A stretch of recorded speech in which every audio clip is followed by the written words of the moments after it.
Hello mga mi. Parni nga kayo at samahan nyo muna kami. Sobrang init niya kaya naman nakakasubo. Ay di ari nga at kinuha ko aring nabili kong tigis 50 glasses. Dini sa TikTok. Ay kita nyo ga aring mga mare. Halata bagang 50 lamang are. Kayo nga ay kagaya ko na nasusulo rin sa init ng araw. At nananakit din ang ulo kapag sobrang liwanag. Ay bumili na rin kayo ng kagaya na rin sakop na sakop nga niyan ang mata mo. Ay di maiba nga tayo mga mare. Ari nga at pupunta kami ng Kalamba. Gayak nga ay itong asawa ko lamang ang kasama nitong si Junel. Bigla ko nga naisipan na sumama na rin kami dalawang ni Luan. Sumakay na nga kami ng jeep pakalamba. Dati nga itong si Luan ay ayaw na ayaw sumakay ng jeep. Ngayon ay sobrang behave na niya. Highest time play so fast talaga. At heto nga at pil na pil niya itong kanyang suot na glasses. At ayan nga at nakabag pa siya. Akala nga niya ipapasok siya sa school. Heto nga at mga ilang minuto lang yan dito na kami sa SM Kalamba. Grabe mga mare, sobrang init. Ari nga at nilalakad lang namin aring aming patutunguhan. Sarado pa ang SM kaya naman. Eto nga, napakadami na nga tao nag-iintay dito sa labas. Ari na nga ang aming pupuntahan. Kung saan believe you can fly with STI. Sinamahan nga naming mag-inquire itong aking kapatid na si Junel. Dahil sa kagandahan loob nga ng ating Lord, pinahintulot nga niya na si Junel ay mag-college. Noong mga panahon nga namin, hindi kami nakapag-college. Kahit nga gustuhin pa namin, ay di ari nga at nagtanong na ako din sa gwardiya. Pinapasok na nga kami din sa loob. Nag-iwan nga lang ako ng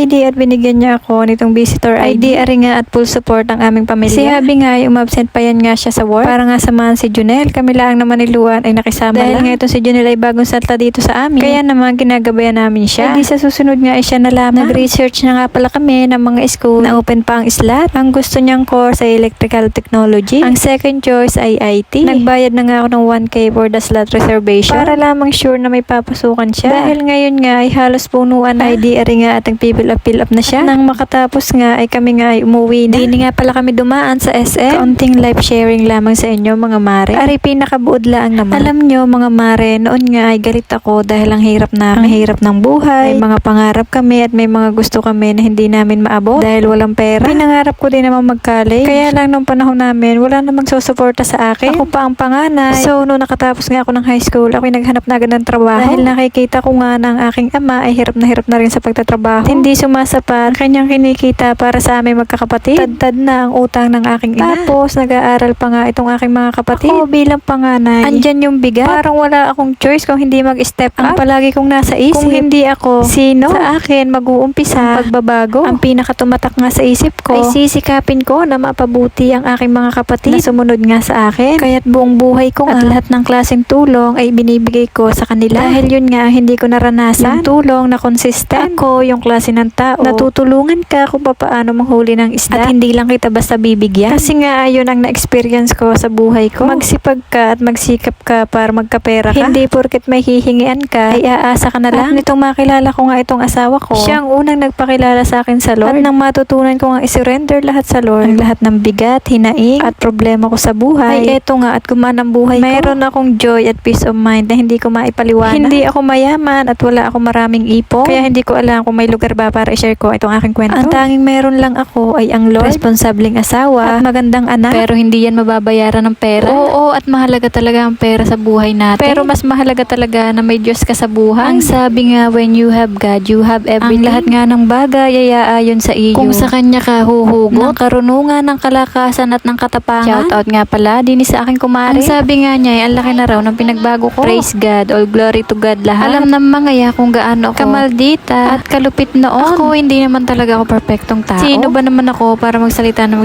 mga ganito? Wala nga pala akong position sa church o ano pa man. Sadyang ako isang buhay na patunay lamang na ang Diyos ay buhay at kumikilos sa ating mga buhay. Sadya nga lamang nag-uumapaw ang aking puso sa gratitude dahil nga sa nararanasan ko sa aking buhay. Hindi nga lamang sa akin kung hindi sa buhay ng aking buong pamilya. At ano nga pala ng aking kumare kung ako daw ay nagagalit pa ngayon? Ay di oo naman, lalo nang at mamaas-maas ang kausap. Ayan nga at napagastos pa nga kami sa mga palaruang ito. Sana pala ay nagpaiwan na lang kami. Bawat sentimo nga na nilalabas ko sa mga gastos namin dito. Naiisip ko nga kung ari ipinuhunan ka, lalaki pa. Pero hindi naman matutumbasan. Asaya ng aking anak. Hayain na nga. At iyan na may kikitain pa natin. Hindi nga pala siya napagod sa pagkuha ng mga chicheri at candy na nalalaglag. Sabi nga namin ng daddy niya, sige magpagod ka diyan at para nga pag uwi natin ay tulog ka na. At pagkasakay pa nga lamang sa jeep ay tulog na siya. Siya sige na. Kung kayo nga ay nakarating sa dulong ito ay maraming salamat. Pwede niyong i-comment kung nasaan kayo ngayon para naman malaman ko kung saan umabot ang video ito. Always remember that God is good all the time and all the time God is good. Thank you for watching. Bye! God bless.